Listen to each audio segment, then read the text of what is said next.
শ্রদ্ধার আর কীর্তির জীবনে আসলো নতুন দুর্গতি। অভয় আর বরুণ হয়ে পড়েছে মেয়ের চক্করে। হ্যালো বন্ধুরা, কেমন আছেন সবাই? আশা করি সবাই ভালো আছেন। 123তম আপডেট নিয়ে চলে আসলাম আপনাদের মাঝে। অ্যান্ড বিস্তারিত জানতে ভিডিওটি লাইক দিয়ে সম্পূর্ণ ভিডিও দেখতে থাকুন। আর যদি আপনাদের মনে হয় ভিডিওটি কেমন হয়েছে, অবশ্যই কমেন্ট বক্সে জানিয়ে দিবেন। আমরা কিন্তু আপনাদের জন্য প্রতিনিয়ত ভিডিও আপলোড করে থাকি। তো ভাগ্যরেখা সিরিয়ালের আগামী পর্বে আপনারা দেখতে পারবেন।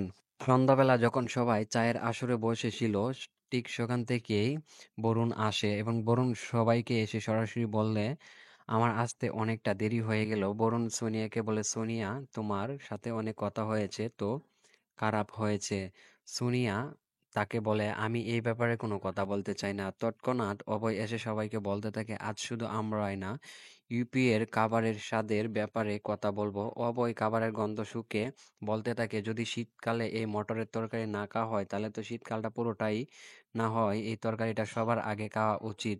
তাই কীর্তি বলে, কেন এই খাবারটা সবার আগে কে নিবেন? এবং অভয় বলে, আমি আগেভাগেই বাইকে টেস্ট করে দাও খাবারটা। বরুণ খাবারের প্রশংসা করতে বলে, এমনিতেই তখন দেখতে কিন্তু দারুণ লাগছে। বরুণ বলে, খাবারটা তো খুব টেস্ট হয়েছে, কিন্তু এই খাবারটা আমাদের বাড়িতে খাবারের মতো টেস্ট নেই।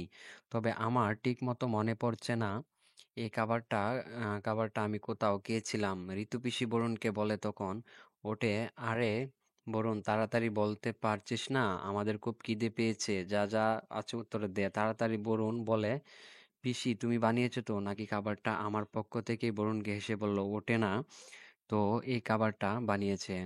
খাবারটা রান্না করতে পারবে না। তখন ঋতু বলে, বরুণ ছোটবেলায় যখন চোখ কুকড়াতো তখন থাকতো। পর শ্রদ্ধা এসে বলে, তুমি এটা বানাওনি? শ্রদ্ধা তো বলে যে, না মা। অভয় বরুণকে বলতে থাকে, ছোটবেলায় ওকে অনেক তুই বাড়িতে ডেকে এনে রান্না করেছিস, আর এখনো কখনো 2 সপ্তাহ 3 সপ্তাহ হয়ে যায়, কিছু মনে পড়ছে না। এই ছিল আজকের ভিডিও। ভিডিওটি ভালো লাগলে সাবস্ক্রাইব করুন।